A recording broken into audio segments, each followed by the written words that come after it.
Citarum merupakan sungai terpanjang dan terbesar di Provinsi Jawa Barat. Berawal dari situ Cisanti yang terletak di kaki Gunung Wayang, mengalir sejauh 269 km yang pada akhirnya bermuara di Laut Jawa. Citarum memiliki daerah aliran sungai seluas 12.000 km persegi. Mengalir dan menjadi sumber air di 10 kabupaten, yaitu Kabupaten Bandung, Bandung Barat, Bogor, Bekasi, Cianjur, Indramayu, Karawang, Purwakarta, Subang, dan Sumedang. Serta 3 kota besar yang mencakup Kota Bandung, Bekasi, dan Kota Cimahi. Dengan beberapa anak sungai seperti Citarik, Cikapundung, Cisangkuy, Citepus, Cisokan, serta saluran buatan, yaitu Kanal Tarum Timur, Kanal Tarum Barat, dan Kanal Tarum Utama. Berbagai manfaat Citarum dinikmati sekitar 25 juta orang di wilayah Jawa Barat dan DKI. Salah satunya sebagai pendukung kebutuhan industri di kawasan Bandung dan Bekasi. Mengaliri 420.000 hektar sawah irigasi di wilayah Karawang dan Subang dan menjadi sumber air baku penduduk di Bandung, Bekasi, Karawang, Cimahi, dan juga 80% sumber air di DKI Jakarta. Selain itu, aliran Sungai Citarum yang melewati 3 bendungan yaitu Jatiluhur, Cirata, dan Saguling menghasilkan tenaga listrik sebesar 1.400 MW untuk memenuhi kebutuhan listrik Pulau Jawa dan Pulau Bali.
Ngangkut kayu lah.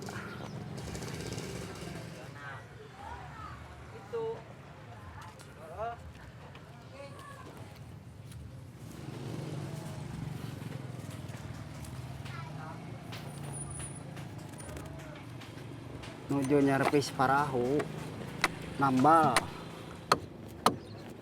nyerpis aja.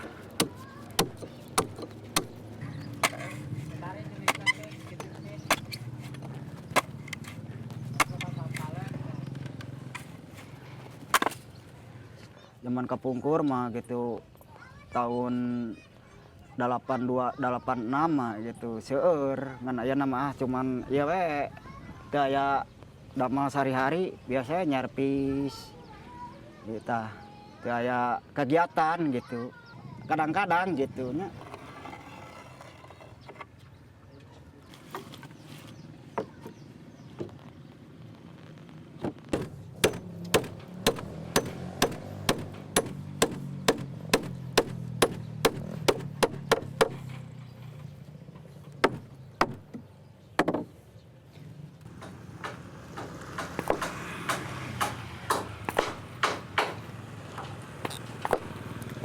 Kamu saya mah kalau enakan zaman dulu katanya.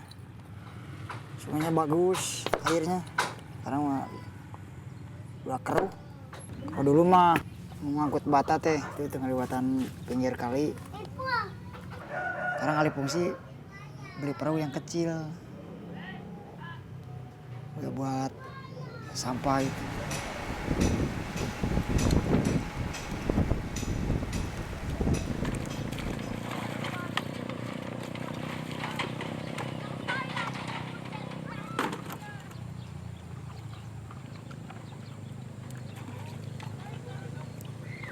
Zaman kapungkur mah gitu cai Citarum teh tiasa dieut gitunya pan ane markeusik seueur gitunya ditampung pasir teh. Tah ayeuna mah ku ayana cai Kiruh seueur pabrik limbah-limbah.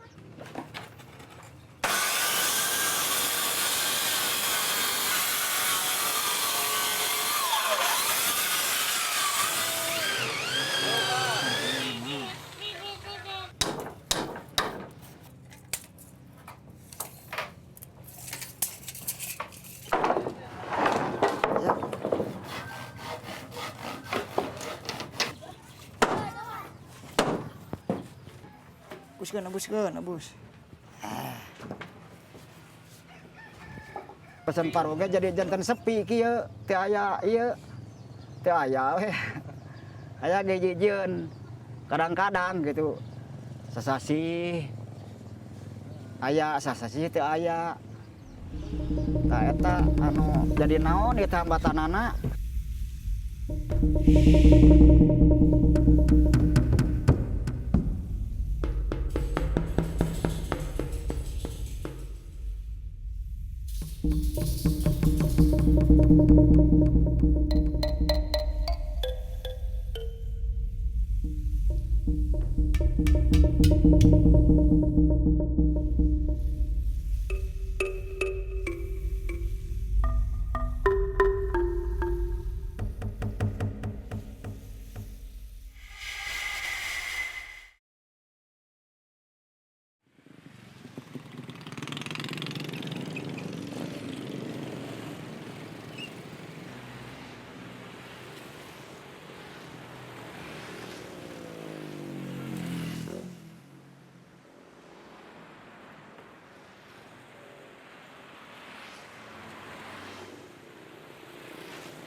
Saya tahun 2001 mulai untuk jadi pemulung yang langsung di Waduk Saguling. Jadi saya ngambil sampah langsung di Waduk Saguling, di pemulung.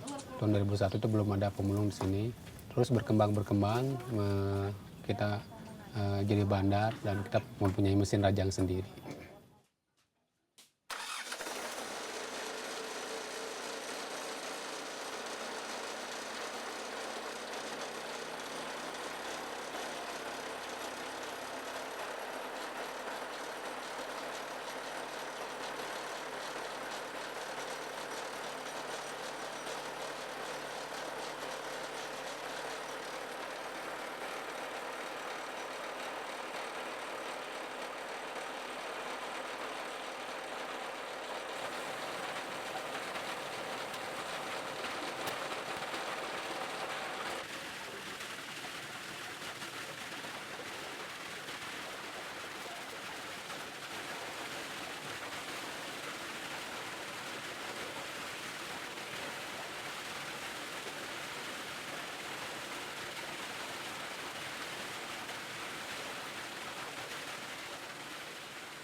Latar belakang pendidikan saya adalah sarjana matematika dari Unpad, lulus tahun 1999. Dan hubungan matematika dengan lingkungan Waduk Saguling atau Sungai Citarum itu ada. Di mana kalau diibaratkan ada himpunan, ada dua himpunan besar yang ada di Waduk Saguling atau masalah di Sungai Citarum. Yang pertama adalah masalah kemiskinan masyarakat yang ada di sekitar Waduk Saguling. Yang kedua, himpunan yang kedua adalah masalah pelestarian Waduk Saguling atau Sungai Citarum. Kedua himpunan itu kita dekatkan dan di situ ada korelasinya antara dua himpunan itu atau kita sebut dengan irisan dari dua himpunan itu. Irisan itu itulah yang namanya pemberdayaan.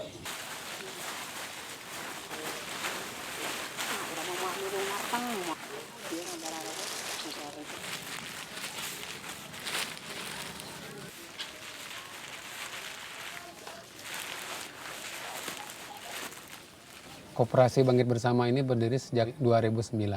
Awalnya anggotanya 20, sekarang menjadi 128 anggotanya.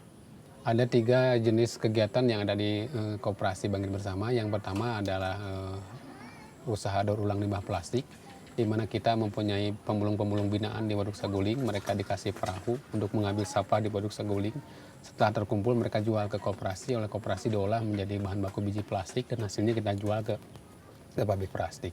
Itu satu. Yang kedua, kita juga memanfaatkan gulma eceng gondok, di mana gulma eceng gondok di Waduk Saguling itu luasnya sekitar 75 hektar. Kita manfaatkan, kita olah menjadi aneka kerajinan seperti tas, terus mebeler, meja kursi, dan sampahnya kita bikin menjadi briket eceng gondok.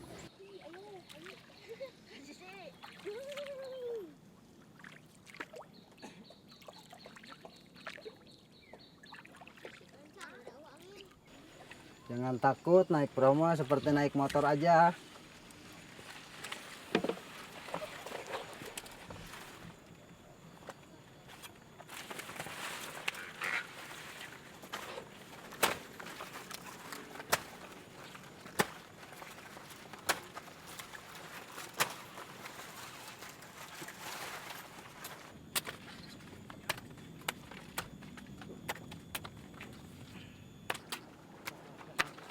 Biasa kan satu hari itu kalau ngambil dapat 1 mobil SS 6 orang. Kalau 8 orang kan lebih 1 mobil. Ada yang panjang-panjang, Neng. Ada yang agak tua, yang masih muda gini, seperti gini. Jangan diambil, nggak bisa dipakai kalau buat kerajinan. Kalau buat biogas sama briket bisa dipakai.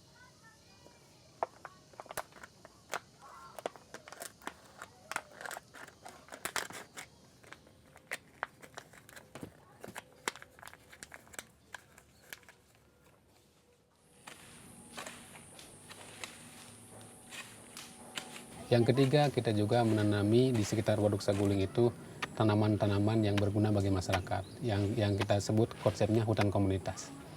Salah satunya yang kita kembangkan adalah varietas sekarang bambu, aneka bambu. Kita ingin melestarikan bambu dan juga kita ingin melestarikan Waduk Saguling, sehingga akan nanti dengan ditanami bambu di sekitar Waduk Saguling maka akan mengurangi dampak sedimentasi yang ada di Waduk Saguling. Ada 50 biji.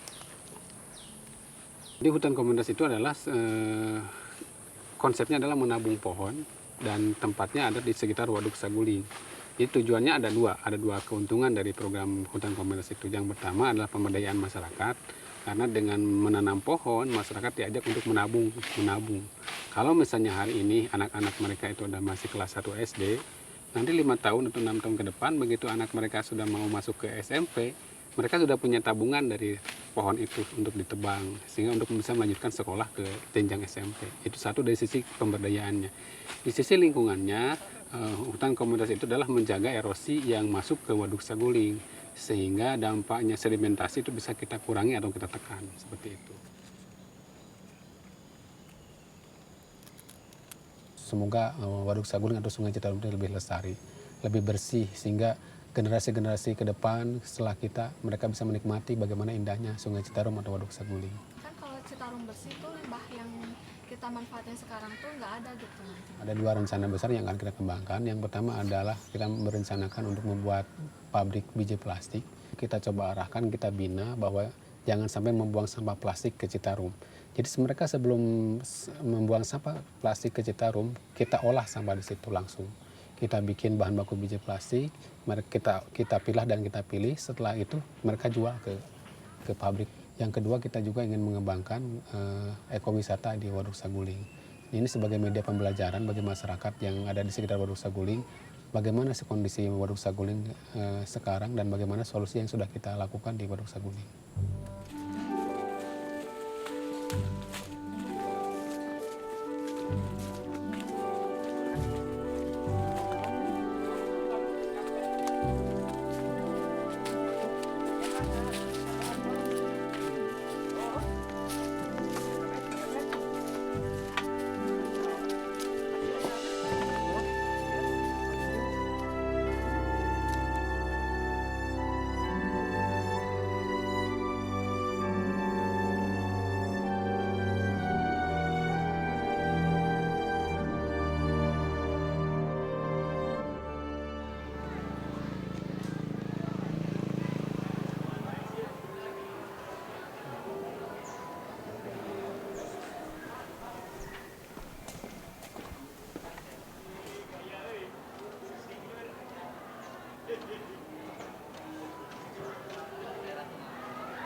Botol plastik sama gelas. Ya.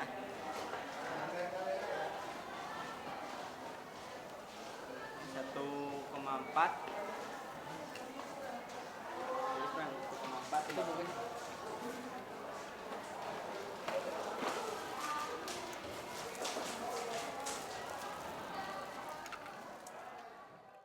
Bank sampah itu jadi sebuah penampungan untuk sampah-sampah anorganik yang ada di STM. Jadi kalau orang-orang yang ada yang mau ngejual sampah anorganik bisa ke kami gitu, ke bank sampah. 4,5 ya. Ininya botol gue ininya 12,5. Langsung saldonya berapa, hitung dulu aja. Teknis dalam bank sampah itu pertama ada yang mau nyetor, kita langsung penimbangan, lalu kita catat hasil penimbangan itu dan kita langsung simpan atau taruh ke tempat bank sampahnya itu sendiri. Dan jika sudah banyak dikiranya, kita langsung didistribusikan ke pengepul yang lebih besar lagi. Ya, dan biasanya dibayarnya itu pada akhir semester biasanya setiap kelas itu.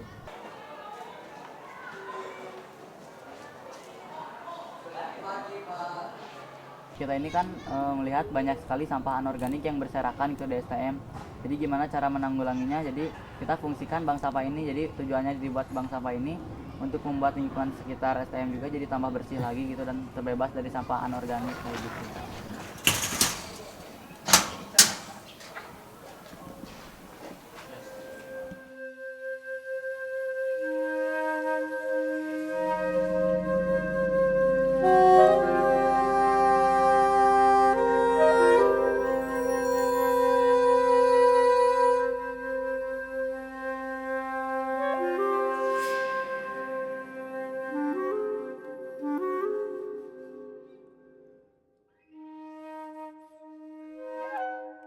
Sungai Citarum itu sudah mulai tercemar gitu, bukan mulai lagi, mungkin sudah sangat tercemar oleh banyaknya sampah yang berserakan di sungai tersebut.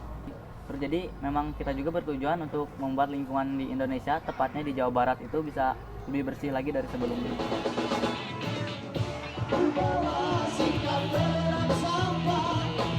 Sampah itu bukanlah musuh kita semua.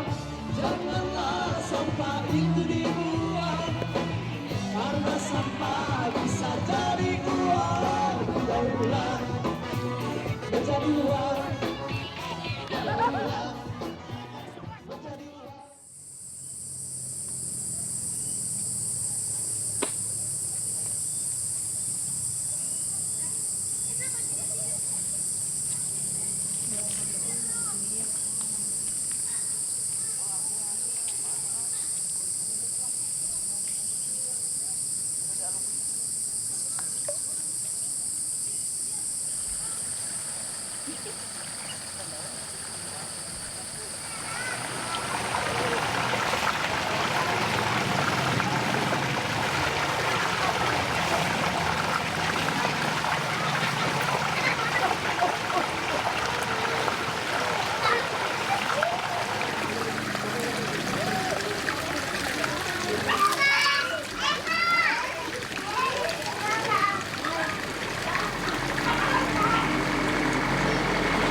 Kecamatan Kertasari, populasi sapi tahun 2013 itu ada 3 ribuan. Dengan jumlah peternak 700 orang. Rumah Ucep di sana 3,5.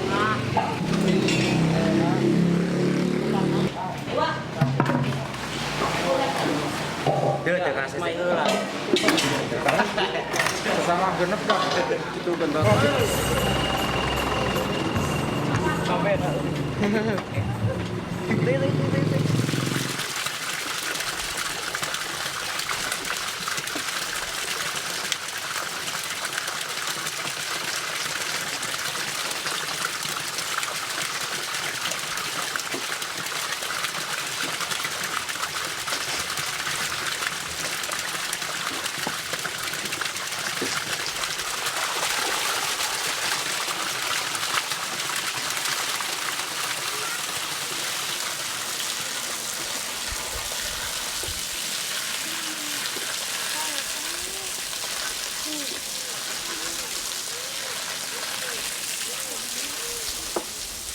Pak, Bapak maket ya sering kotoran ke Sungai Citarum gitu, Pak. Biasa, kan dari ayah lahan, pinten terpaksa dibuang gitu. Di peternak itu. Daya lahan tengok pembuangan di sini kepantingan.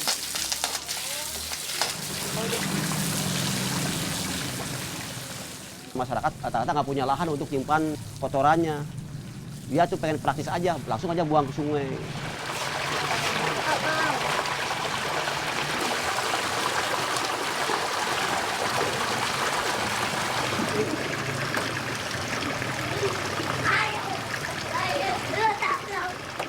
Ya kalau sehari-hari saya biasanya habis sembahyang subuh, habis sholat subuh, saya ngambil kotoran hewan buat ngisi biogas. Ini dua ember ini kan. Ini dua ember kohe. Ini dapat memasukkan ininya, kotorannya. 2 ember. Iya, 2 ember. Tambah lagi 2 ember. Ini tutup dulu biar nggak keluar airnya dulu. Masukin air 2 ember.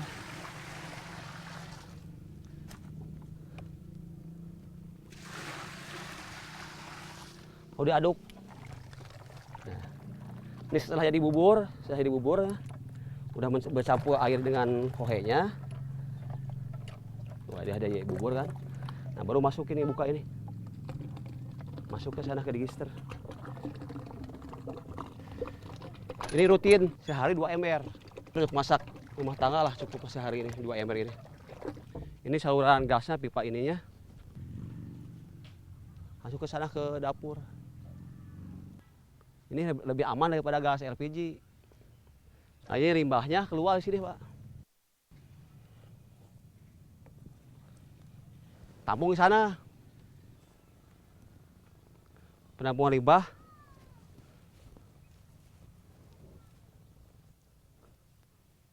Ini limbah ini bisa digunakan untuk pupuk yang udah dikeringkan,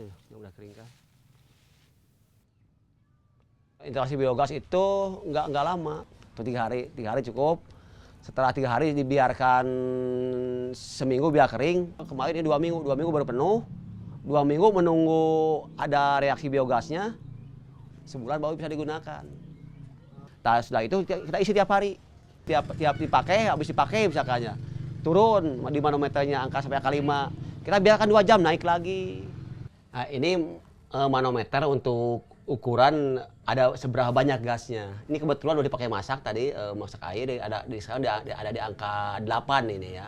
Biasa sampai 35 gitu. Nah, ini cara menyalakan gampang, ini kan ada stop ininya, kontaknya. Langsung pakai korek. Tuh. Jelas kan ini ya?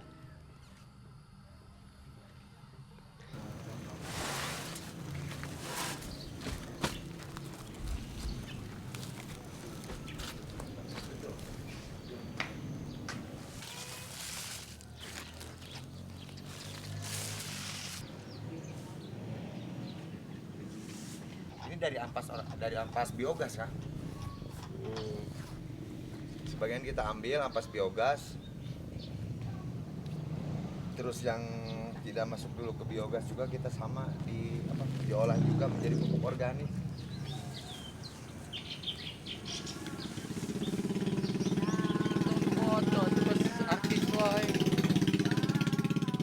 Ya akhirnya mungkin peternak juga sebagian ada yang sadar, sebagian ada yang belum juga sadar gitu.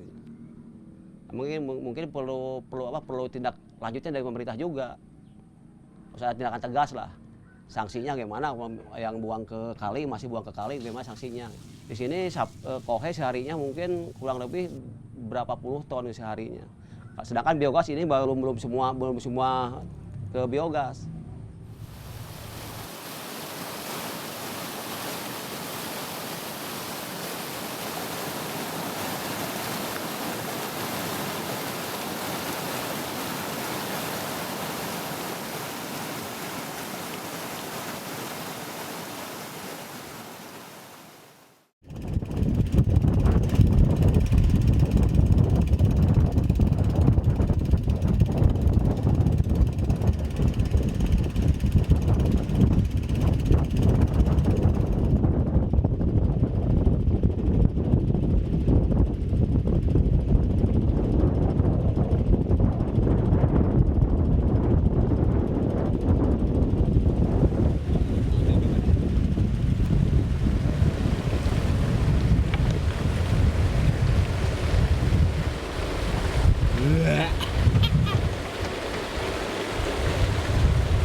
Kalau pabrik tiap-tiap ada ini pasti ada pencelupan. Selobong. Iya. Ada selobong ini pasti ada pencelupan. Kalau nggak ada ini, mungkin pabrik kecil nggak nyelupin. Tapi limbahnya terbuang ke sini kan? Iya, kemana limbah ini? Semua juga pada ke sini dari mana-mana juga. Jangankan dari daerah sini, dari Banyaran juga, Majalaya, ya ke sini kita tahu.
Berdasarkan undang-undang memang bantaran sungai telah ditetapkan sekitar 15-10 meter. Akan tetapi berdasarkan Kepres 32 tampaknya itu jauh lebih baik. Karena di dalam Kepres 32 tahun 90 bahwa sungai-sungai di luar perkotaan itu lebih dari 100 meter ditempatkan pada kanan dan kiri sungai, sedangkan di wilayah perkotaan biasanya itu 50 meter pada kanan dan kiri sungai. Tapi apa kenyataannya di Jabodetabek? Di DKI Jakarta tidak ada bantaran sungai yang lebih dari 50 meter. Yang mendekati angka 50 meter pada kanan dan kiri sungai itu hanya 14%, sedangkan kurang dari 10 meter itu berkisar antara 47%, sisanya itu nempel. Begitu jering sungai langsung di situ dikuasai oleh masyarakat. Nah ini yang sering menjadi permasalahan bahwa masyarakat itu dituduh mengokupasi.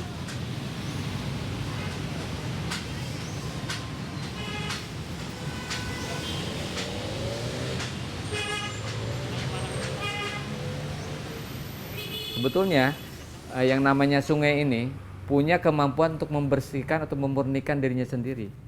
Fungsi dari sempadan sungai itu adalah pertama untuk meningkatkan retensi air. Jadi air itu bisa meresap di sana, kemudian menjadi cadangan ketika musim kemarau, kemudian menjadi instrumen untuk mengulangi banjir. Gitu.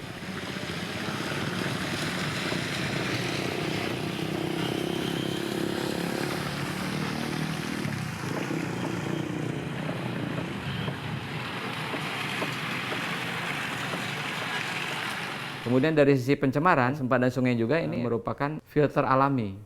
Jadi air larian itu dia akan dimurnikan dulu atau dibersihkan dulu oleh tumbuh-tumbuhan yang ada di sempadan sungai tadi, tidak langsung ke air. Jadi ketika sempadan ini digunakan untuk bangunan, maka retensi airnya akan menjadi berkurang. Jadi air semakin cepat dari hulu ke hilir bergerak, kemudian resapan berkurang, kemudian alat untuk menyaring contaminated runoff yang sudah terkontaminasi itu akan berkurang juga.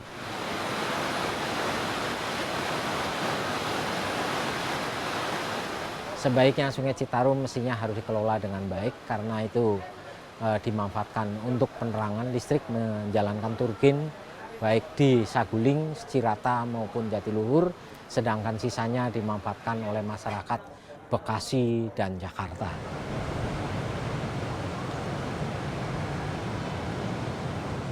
Ya kan 80% sumber air bersih dari Jakarta diambil dari Citarum. Jadi ketika Sungai Citarum itu tercemar, maka sumber air minum yang digunakan oleh Jakarta akan semakin mahal. Kenapa? Karena untuk membersihkannya membutuhkan proses yang lebih berat, ya kan? Nah, artinya kos yang harus dikeluarkan akan semakin besar.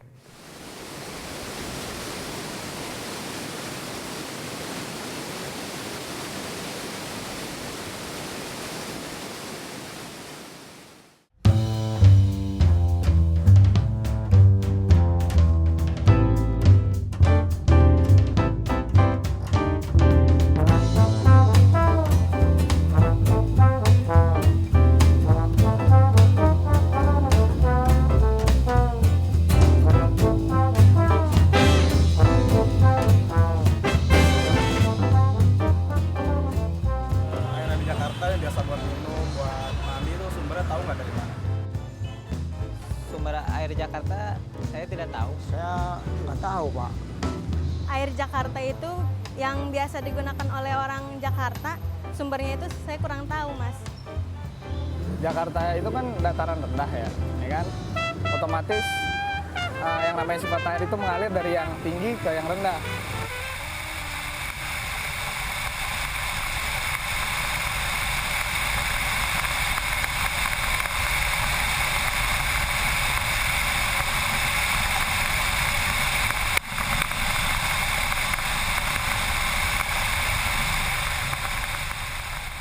Air baku di Airtra ini sumbernya sebenarnya dari Jatiluhur. Jatiluhur seperti kita ketahui kan dari Kali Citarum ya. Kemudian dialirkan melalui Bendung Curug, kita kenal dengan namanya saluran Tarum Barat, atau Kalimalang sampai ke WTP Buaran itu kira-kira berjarak 70 km melalui saluran terbuka.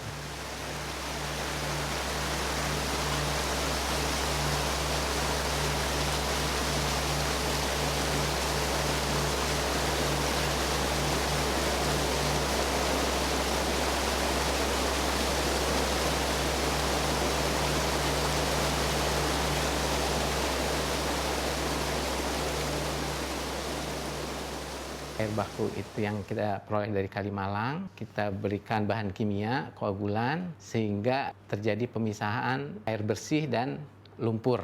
Air bersih itu kemudian kita filter, kita kasih desinfeksi, sehingga memenuhi standar air minum dari Permenkes.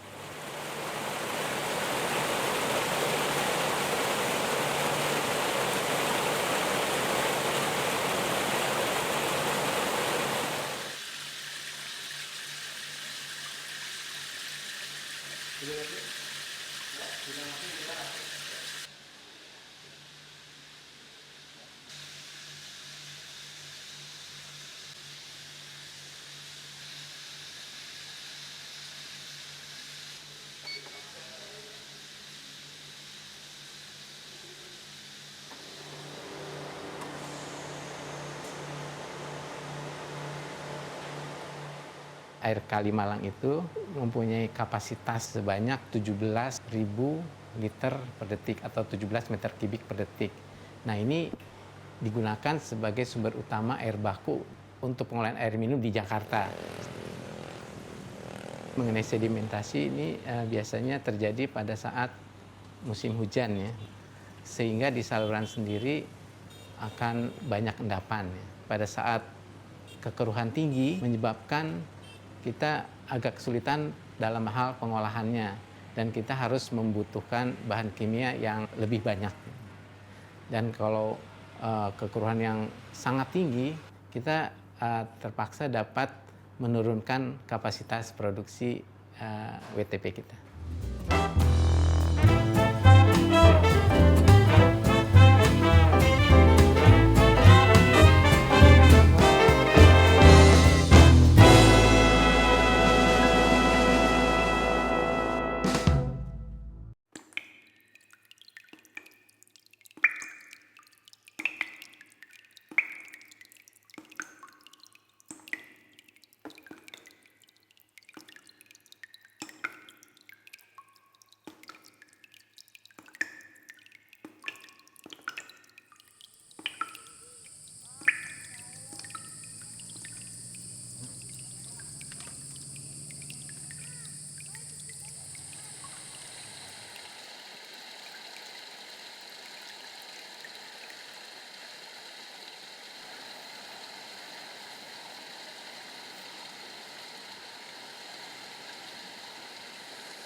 Air Citarum dijualin lagi ibu kecil inget sih banyak yang dijualin apa dipikulin gitu abang-abang tuh bawa ke dengklok katanya air Citarum enak.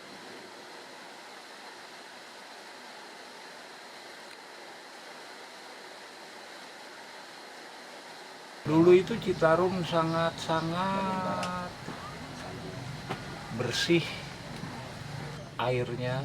Sekarang bagaimana yang hidup ikan udangnya juga udah nggak ada. Kapungkur mah cek, katanya Citarum teh sama tahun 75 mah tiasa dianggo nyese, tiasa dianggo ibak. Tahun 80 ka dieu kirang lauk mah.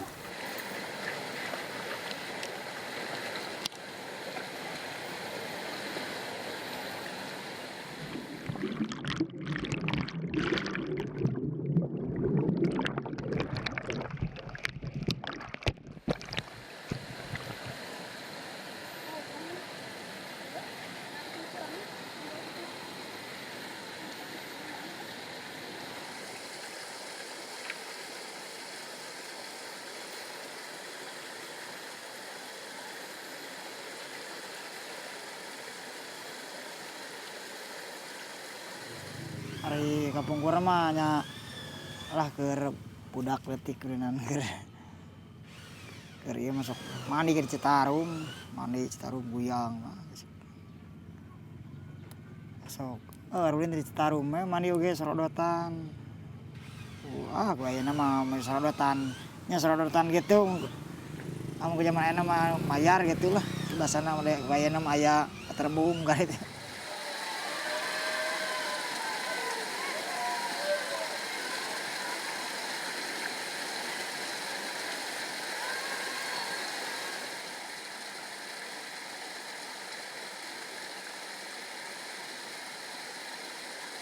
Jadi dengan air yang bersih ya, yang mengalir bersih itu bisa membuat orang senang, bisa membuat orang gembira.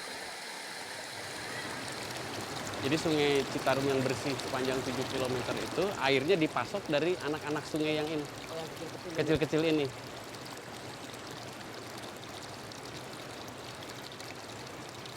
Dari mulai tembok itu sampai ke bendungan Saguling sejauh 7 kilo itu airnya bersih. Sebab semua polutannya itu kan tertahan di bendungan. Keluar dari powerhouse baru kotor.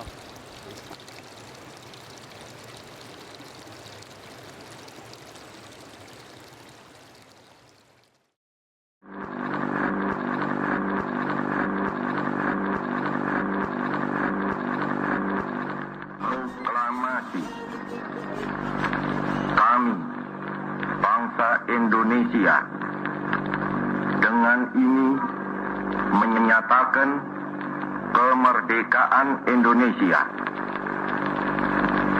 Hal-hal yang mengenai pemindahan kekuasaan dan lain-lain diselenggarakan dengan cara saksama dan dalam tempo yang sesingkat-singkatnya.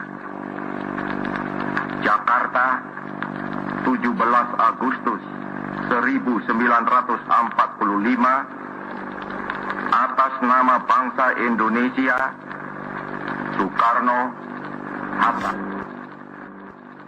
Di sini Pak Karno merumuskan tes proklamasi kemerdekaan di sini. Karena di markas peta kurang nyaman, akhirnya Pak Karno pengen ke rumah engkong. Ada kali kurang lebih 30 orang, kurang lebih gitu. Katanya jendela, pintu ditutup. Separuh dimasuknya ke dalam orang penting, yang orang-orang yang lain jaga-jaga lah takut ada apa-apa di luar. Ya mereka yang sini yang ngerumus lah gitu. Idenya gimana nih gitu. Caranya ngarangnya kayak kita mengarang lah gitu ya.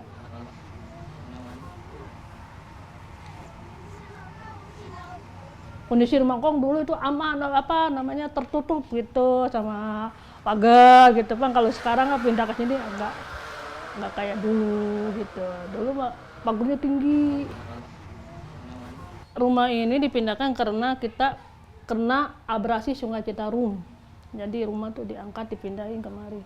Kalau saat tuh kelihatan ya ada batu, kata bibi-ibu itu dulu rumah kita di sini. Nah, kok bisa emang Citarum di pelebah mana katanya? Oh, belah sono, Citarum, pelebah Citarum, belah sono. Jadi pelataran belah sono.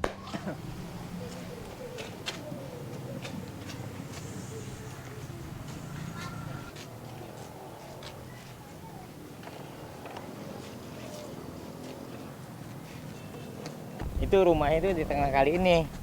Ini kali ini seberang sana. Kan abrasi tahun 55, 57 pindah ke sana. Ini kali ini seberang sana dulu mah. Dari sini dulu mah lurus sana. Ini rumahnya udah tengah ini kerendam nih. Dari markas peta itu jaraknya 100 meter tuh tengah-tengah kali ini. Paling aman di sini di lokasi rumah Jokisong itu kan pendekatan sama Kali Citarum. Kalau ada apa-apa kan enak dekat Kali Citarum gitu. Tempat sembunyinya gitu, paling enak, paling bagus gitu. Merdeka dulu di sini tanggal 16-nya kibar bendera, langsung berangkat lagi ke Jakarta. Merdeka dulu di sini Rengas Dengklok.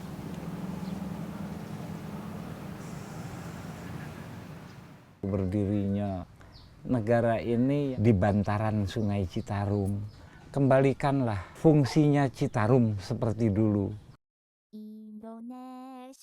Dijaga agar tidak terkontaminasi oleh limbah-limbah merkurinya. Tidak dialihfungsikan. Kalau begini kan seperti dialihfungsikan untuk pembuangan.